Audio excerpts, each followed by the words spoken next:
When we think of beautiful and unique houses, we often imagine modern architecture, those with large windows, minimalist designs, and expensive materials. But in different parts of the world, there are traditional houses that are not just places to live, but living proof of culture, history, and human ingenuity.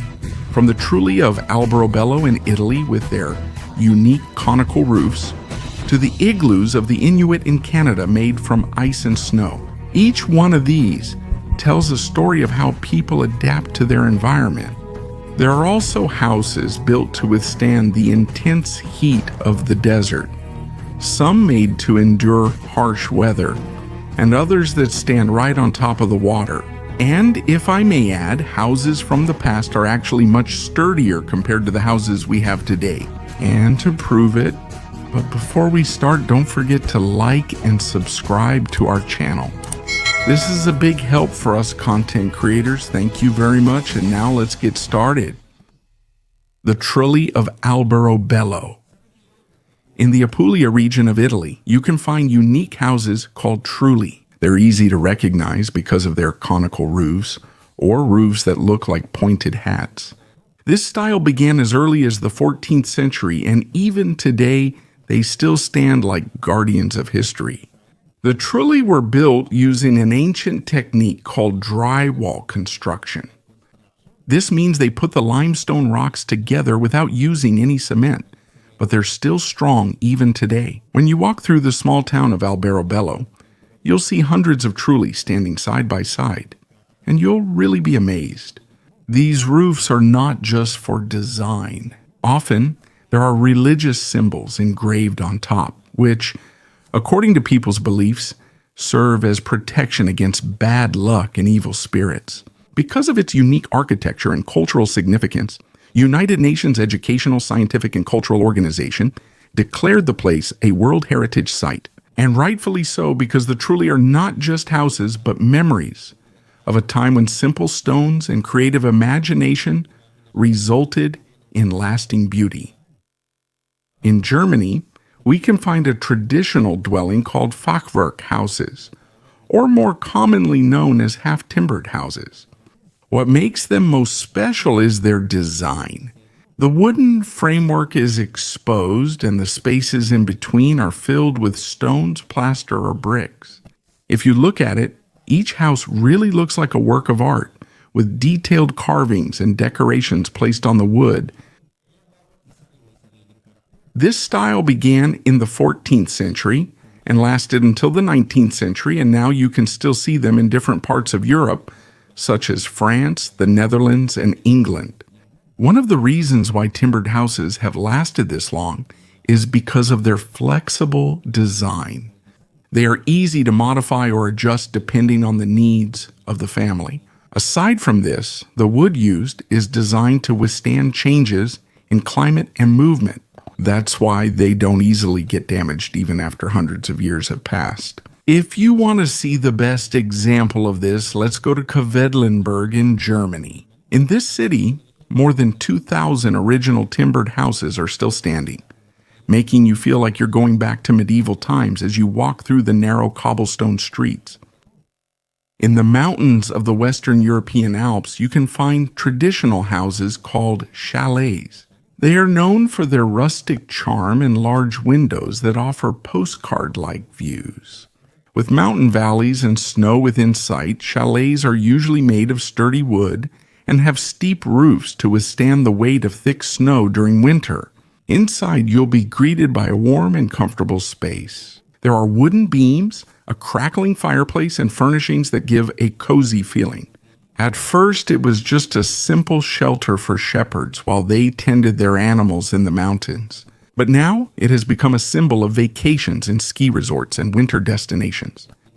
They're not only beautiful, but also practical in design. They often have ski storage, boot warmers, and spacious common areas where families and guests can hang out. In addition, the balconies filled with flowers add a unique charm. Chalet comes from Latin meaning hut or shelter, and even though it has evolved into a more luxurious version, it still retains its roots as a simple dwelling designed to embrace the cold of the mountains. Pueblo homes in the desert areas of New Mexico and the southwestern United States. You can find Pueblo homes, the traditional houses of the native Pueblo Indians. These are made from adobe, a mixture of sand, water, and straw that is dried under the sun. The roofs are flat, and the structures are often stacked on top of each other, making the houses look like steps going upward. Each floor has its own room, and the roof of one level serves as the terrace or open space. Passageways for the next floor are also common, and wooden stairs are usually used to go up. In design, the Pueblo emphasizes practicality. Thick walls keep it cool by day and warm at night. It's the perfect defense against the harsh desert climate. There are also communal courtyards in the center where the community gathers for activities and rituals. The unique appearance of these houses, with their rounded edges, irregular shapes, and earth-toned colors, symbolizes people's harmony with nature. In fact, the Taos Pueblo in New Mexico is estimated to have stood for over 1,000 years and is still inhabited today. For the Pueblo people, the house has its own life, so they take care of it as if it were a member of the family. This is clear proof of how architecture is not just about structures, but about the culture and spirit of the people who live there. Queenslander.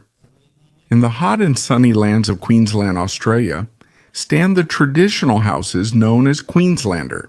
They are known for their wide verandas that surround the entire house, like an embrace that provides shade and cool air.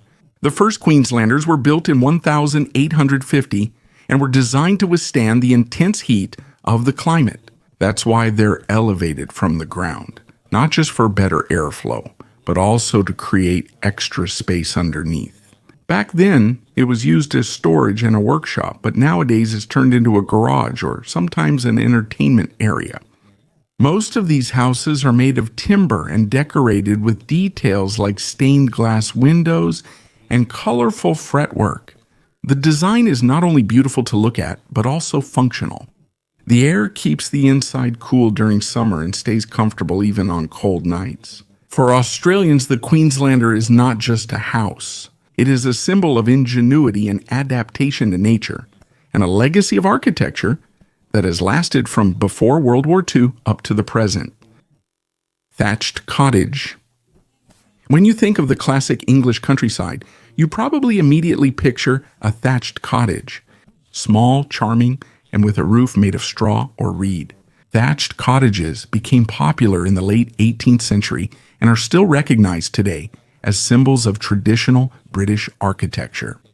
The ceilings are often low, the doors are narrow, and there are diamond-shaped windows that make them look even more beautiful. Even though they look simple, each cottage is unique because it depends on the materials available in the area. The roof, which is made from light materials, is not heavy, making it perfect for times when sturdy construction materials are not yet available. But maintaining these houses is no joke. Regular retouching of the roof is necessary, a skill that is passed down from generation to generation. And despite being traditional, they continue to be admired by tourists and are often used as vacation homes to experience life in a typical English countryside. The thatched cottage is not just a house, but a reminder of simple living, warm, light, and close to nature. Yurts, long before modern mobile homes became popular. Nomadic tribes in Central Asia have been using yurts, round dwellings that are easy to assemble and dismantle. They are made from a flexible wooden frame covered with thick fabric and animal fur to protect against the cold. In the center, there's a chimney that lets out smoke from the fire. Inside, there are carpets and simple furnishings that provide a comfortable living space. Depending on the number of people helping, building a yurt can be finished in just 30 minutes to a few hours. Usually 5 to 15 people work together to set it up. It's not just a tent for temporary shelter. It's sturdy and can adapt to extreme climates. That's why even today Mongolian herders still use yurts, which are also known in their language as gur. When you see these standing together, you'll find them on the vast plains of Mongolia. It's like going back to a time when life was simpler, but human design was full of ingenuity. Turf houses. In Iceland, one of the most well-known traditional dwellings is the turf house. Icelanders don't just see these as houses, but as a part of their identity. When the Vikings arrived from Norway, they quickly used up the country's trees for wood. So they came up with a creative solution. They used soil and grass to make the roofs of their houses. They used large chunks of turf as roofing material. When placed on top of wood and stone, it becomes a sturdy protection against the extreme cold. Its design is not only practical, but also helps people stay close to nature.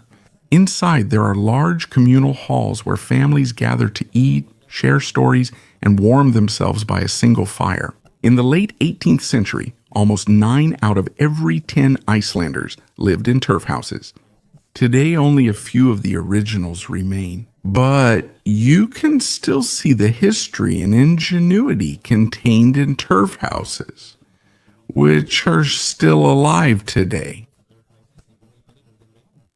Ranch-style house. In America, one of the most popular house designs in the 20th century was the ranch-style house.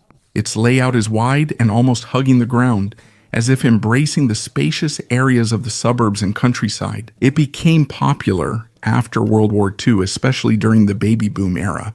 Ranch houses are known for their low roofs, wide windows, sliding glass doors, and open floor plans that give a spacious and airy feeling. More than a design, the ranch house became a lifestyle. It is a symbol of freedom and simple living rooted in the culture of the American West. In the vast ranches of Texas, you can see the wide lands cared for by the ranchers. These places are more than residences. They house cattle, horses, and the heritage of agriculture. One example is the King Ranch in Texas, which covers more than 3,340 square kilometers. It's even bigger than the entire state of Rhode Island. This kind of lifestyle is rooted in hard work, self-sufficiency, and a love for nature. Even now, despite the existence of modern versions, ranch style remains popular because of its practicality and timeless design. In West Sumatra, Indonesia, you can find the beautiful traditional house of the Minangkabau people. The rumah gading literally means a big house. The most striking feature is their roof, which curves upward like the horns of a buffalo, an animal that holds great significance in Minangkabau culture. According to legend, this shape symbolizes the connection to the divine and the strong faith of the community. Most Minangkabau buildings are made from wood and bamboo without using nails or metal. Instead, they use interlocking beams and joints that provide flexibility and strength, especially against earthquakes that often occur in the region.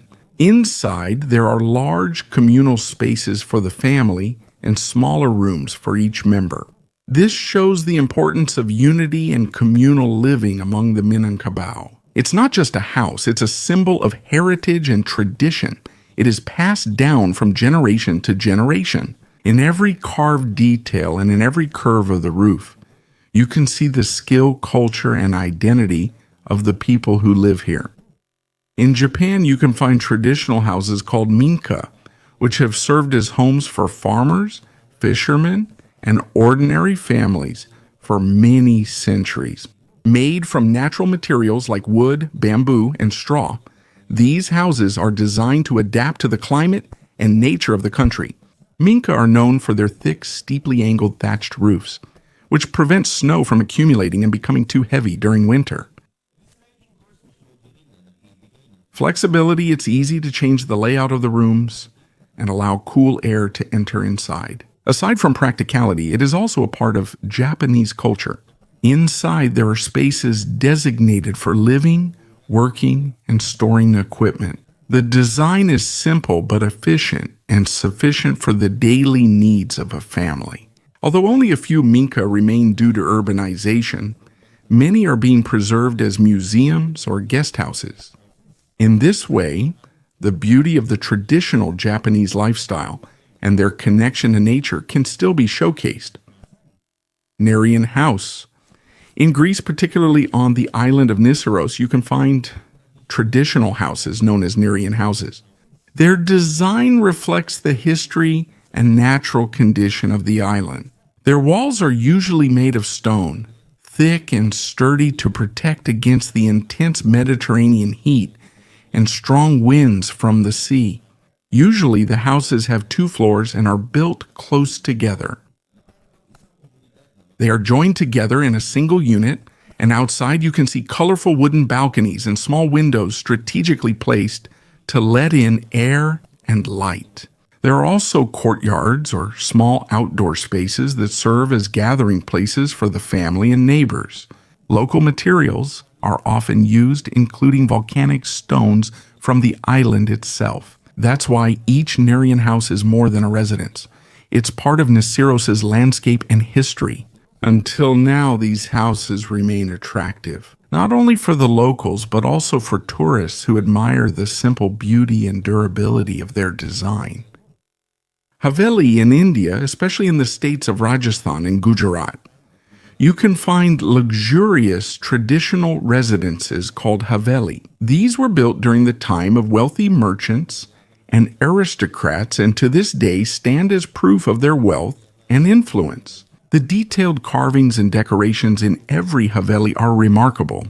There are large courtyards inside, one of which is for family gatherings, while others provide a more private space. The walls and ceilings are often decorated with murals and frescoes depicting mythology and the daily lives of people back then.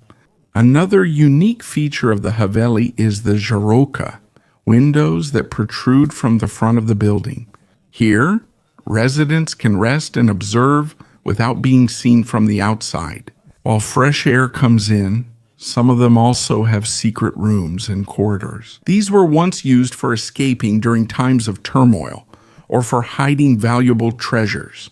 Even today, many Havelis still stand as museums or heritage sites, serving as windows into the colorful history and architecture of India.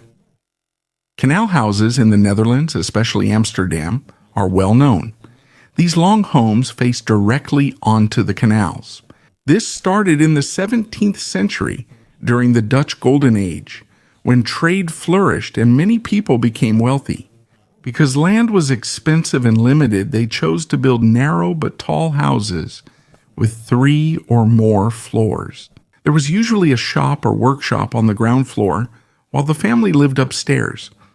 You can see ornate gabled facades in front with carvings and colors that show the wealth and status of the owners. The hoisting hooks attached to the top of the roof are also a practical detail. These are used to lift furniture and goods up because the stairs inside are too narrow. Today, canal houses are prime real estate. Many have been renovated and combined to make them more spacious, but their historical character remains. With every colorful shutter and detailed facade, you can feel the story of Amsterdam's past wealth and history. Palafitos. Along the coasts and rivers of South America, particularly in Chile, Brazil, and Nicaragua, you can find unique traditional houses called palafitos. These are built on top of tall wooden posts or stilts to protect against flooding and strong waves. Their design is simple but very practical. It protects families from floods while also providing cool ventilation in the hot climate. Usually the houses are made from local materials like wood and nipa palm, making it easy to adapt each structure to its natural surroundings. A famous example of palafitos can be found in the Chiloé archipelago of Chile, where colorful houses standing above the sea create a stunning view. Many palafitos have also been converted into boutique hotels, allowing tourists to experience the unique lifestyle of living above the water. Despite its ancient context, this tradition remains alive and continues to give a unique character to the shores of South America. Cortijo or extio. In the south of Spain, particularly in Andalusia and Extremadura, you can find large traditional farmhouses called cortijo or extio. This began during the Roman era and further developed in the Middle Ages as a central residence and farm for families. The walls of a cortijo are usually made of stone or adobe, whitened with lime wash, which makes the bright white color stand out under the midday sun. Mediterranean with tile roofs and large wooden beams that give it a rustic character. A cortijo is not just a house, it's like a small village. It usually has a courtyard in the middle, surrounded by other buildings like a chapel, a barn, and animal pens. In the past, a cortijo could provide everything that a family and their workers needed. In modern times, many of the old cortijos have been renovated and turned into hotels, vacation houses, or wedding venues. However, the memory of rural life in Spain remains alive in them, where family, farming, and tradition are interconnected as a legacy of history. Log cabins. In Scandinavia and other parts of Europe, log cabins have long been used as traditional dwellings. This began as early as the Bronze Age as a simple one-room structure made from cut logs. But eventually the designs became more complex and larger. Log cabins are known for their steep roofs, which are not only beautiful to look at, but also practical. The angle helps snow slide off easily during winter. Inside, a fireplace often provides warmth and serves as the heart of the home, an image that looks like it was taken straight out of a fairy tale. Log cabins are also easy to build as long as there are trees available for materials. It's sturdy against the cold and storms, which is why it became popular not only in Scandinavia but also in North America when settlers brought it there. Even today, the style of log cabins remains popular. In modern times, it is still used as cabins. A simple reminder of the past that brings rustic charm and comfort. Igloo.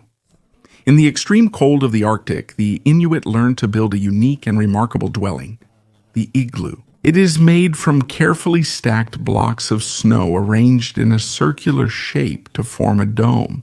Though made of ice and snow, it's surprising that an igloo's interior is warm and comfortable.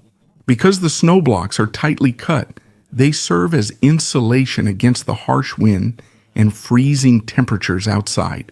Often, caribou skins or other materials are placed on the floor for extra warmth, and as blankets inside, turning it into a small shelter where a family can stay safe in the middle of the frozen Arctic desert. The igloo shows the intelligence and ability of people to adapt to even the harshest conditions of nature. Until now, it remains a symbol of the resourcefulness of the Inuit and their ability to make a home out of ice and snow itself.